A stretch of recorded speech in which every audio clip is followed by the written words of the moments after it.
ताटावर ठेवलेलं दूध घे आणि ही तरून पे.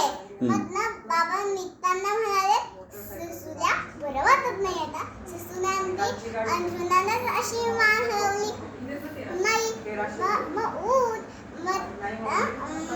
ससूल्या म्हणतो की ना झोपावं असं वाटतंय.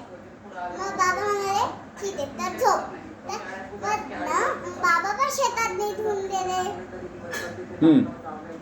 मग ना ससूल्याला अंथरुणात छान उबदार वाटत होतं. मग ना नुसतं झोपून त्याला तणता येऊ लागतो. मग ना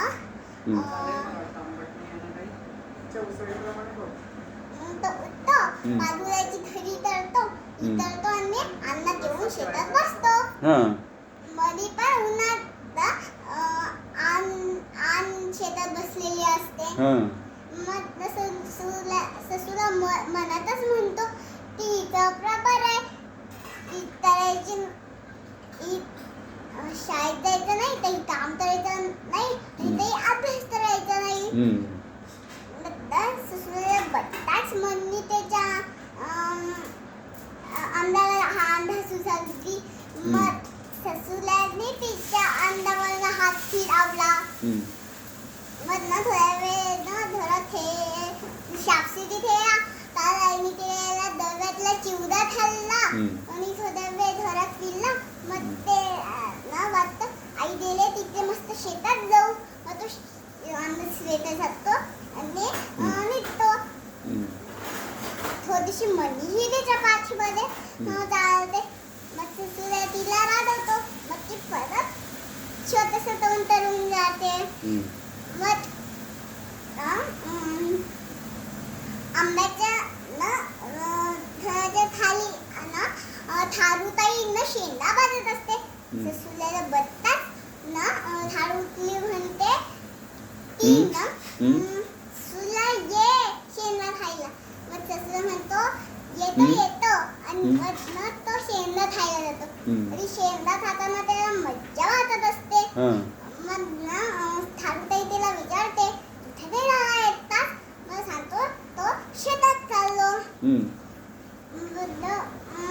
त्याला दोन वाटे हल्ला विचारतात. मग ते ससूला केस टाकतात त्यांना.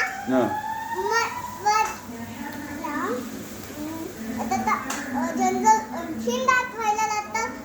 वाटेतल्या चुना दिसत नव्हत्या. आंब्याचं झाडही लागत नव्हतं. कुत्र्याचं घरही लागत नव्हतं. त्याला वाटतं आपण वाटतं चुकलो नाही. मग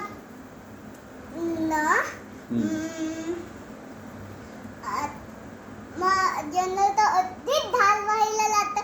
ससूला खूप भीती वाटत असते. त्याला वाटतं ती आई बाबांना हात वाढावी. पण नंतर वाटतं नव्हतं ही आत्तानी लांड्यांनी तोडल्याने ऐकली तर पंचायतच व्हायची. मग त्याला ना मोठी तिथे एक नदी दिसते. मग त्याला लक्षात येतं की ना आपण खूप वेळचं पाणी पण प्यायलं नाहीये. मग तो पाणी पितो आणि पुढे जातो. आणि एक दिवशी बाबांनी त्याला सांगितलं होतं भीती वाटत असेल तर मादेवरून जायचं नाही, अजून भीती वाटते. मग ना तिथे ना एका तळ्यावर ना कासव येतं. त्याला तो विचारतो तासव दादा मला मदत करशील का. मग तासव म्हणतो काय मदत करू. मग ससूल्या म्हणतो मला माझं घरी जायचा रस्ता सापडला नाही, तो सांगशील का. मग ना तासव म्हणतो मी तर ही वाट सोडून कुठेच जात नाही. तू एक काम कर इथे ना थोड्या वेळाने मात्र पाणी प्यायला येते त्यांना तू विचार. त्या मात्रांना ना माहिती असेल ते रोज पित असतात.